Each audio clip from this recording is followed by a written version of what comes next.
आप सभी का स्वागत है। आज एक ऐसे टॉपिक पे बात किया जाएगा जिस पे बहुत कम लोग ही बात किया करते हैं।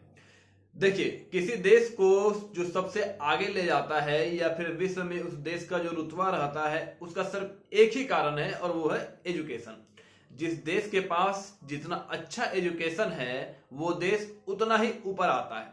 आप तो ये बहुत अच्छे तरह से जानते ही हैं कि भारत के मीडिया क्या क्या चीज दिखाते हैं। या तो हमेशा टाइम वो नेता का ही बात करते हैं या कहाँ चुनाव हो रहा है उसकी बात करते हैं। उससे तो देश आगे जाएगा नहीं। तो आज हम थोड़ा एजुकेशन पे जोर डालते हैं कि पिछले 5 सालों में भारत पे शिक्षा में कितना ज्यादा सुधार हुआ है और विश्व में इसके हालात क्या चल रहे हैं। तो पिछले 5 साल में भारत में 242 न्यू यूनिवर्सिटी खोले गए। सुन के तो बहुत अच्छा लग रहा है कि चलिए 242 न्यू यूनिवर्सिटी खोले गए। तो थोड़ा आंकड़ा पे हम जोर डालते हैं, सुनिएगा। 242 न्यू यूनिवर्सिटी तो खोले गए, लेकिन जिसमें 140 प्राइवेट है। कितना?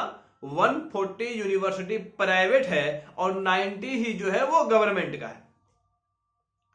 अगर आप 242 गवर्नमेंट यूनिवर्सिटी खोलते तो उनसे उन लोगों को भी शिक्षा मिलती जिनके पास पैसे की दिक्कत है, पैसे की कमी है, वो लोग भी जाकर के शिक्षित होते।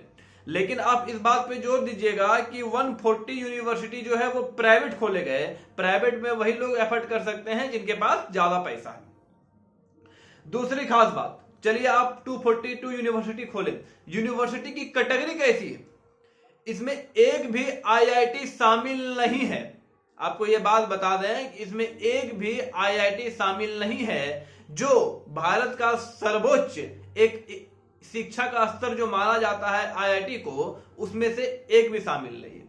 थोड़ी पूरी दुनिया पर नजर डालते हैं भारत के एजुकेशन के हालात कैसे हैं, क्योंकि कोई मीडिया आपको यह नहीं बताएगा कि भारत के एजुकेशन के हालात क्यों हैं। क्यों? अगर आपको एजुकेट कर देगा तो फिर आप उस न्यूज चैनल का जाकर के ये नहीं देखिएगा कि आज किस राज्य में जाकर के चुनाव हो रहा है, आज यहाँ कौन मुख्यमंत्री शपथ लेगा, आज हिंदू मुस्लिम का विवाद हो गया, आज पाकिस्तान वाला ये कह दिया। फिर आप वो चीज देखने नहीं जाइएगा, क्योंकि आपके अंदर जब शिक्षा आ जाएगा तो आप उन विवादों से बचिएगा। आप ऐसी चीजों पर जोर डालिएगा जो आपकी उत्पत्ति, आपका ग्रोथ करे, आपका देश का ग्रोथ करे।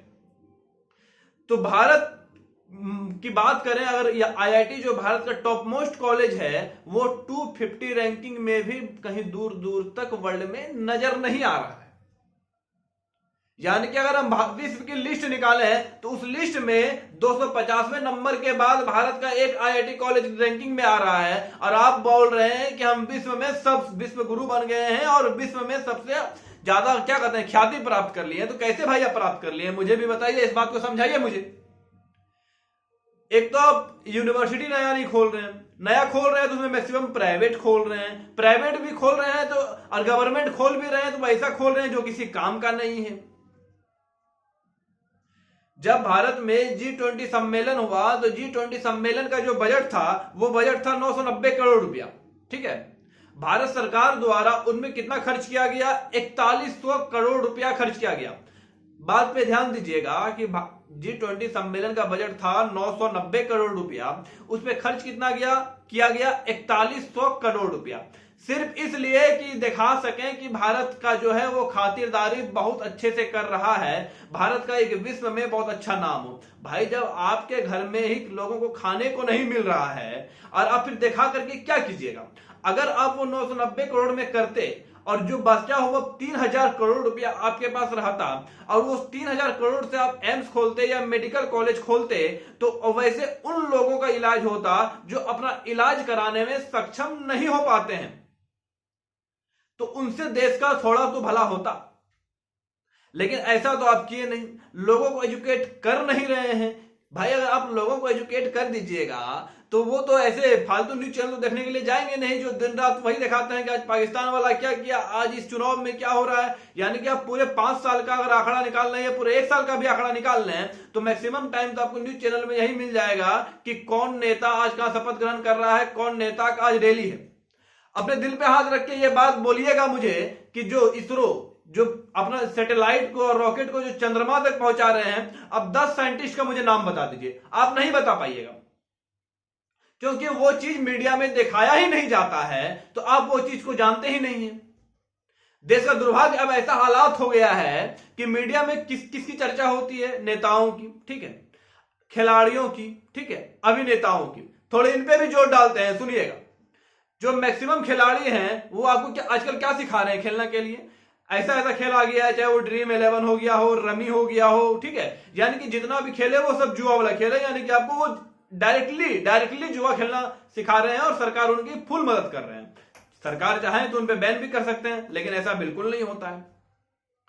तो आप अगर ऐसे लोगों को आइडियल मानिएगा तो भाई बच्चा तो जुआ खेलना ही सीखेगा ना, शराब पीना ही सीखेगा। जो भारत रत्न है सचिन तेंदुलकर जी, वो खुद इनका विज्ञापन कर रहे हैं, ऐसे जुआ वाले खेल सबका। जितने भी अभिनेता हैं मैक्सिमम तो शराब का ही विज्ञापन करते हैं, और वो क्या करते हैं, वो विमल पान मसाला का उनका विज्ञापन करते हैं। जब आप उन्हें आइडियल मानिएगा तो आपका बच्चा भी तो वही विमल पान मसाला, शराब और वो जुआ खेलना, ड्रीम 11 खेलना सीखेगा। तो लोगों को एजुकेट कीजिए, ठीक है, ऐसी चीज देखिए जिससे आपको बेनिफिट हो। जब तक देश में एजुकेशन की लेवल नहीं बढ़ेगी तब तक देश का तरक्की नहीं हो सकता है। आपको तो मैंने हालात बताए ना, देश के हालात क्या हैं एजुकेशन पे, ये बात तो आप देख ही रहे हैं कि भाई 250 की लिस्ट में कहीं भी भारत का एक आईआईटी कॉलेज लिस्ट करता है, वो भी 250 के रैंकिंग के बाद। पिछले 5 साल में एक भी आईआईटी, एक भी आईआईएम नहीं खोला गया है। तो थोड़ा सोचिएगा। धन्यवाद।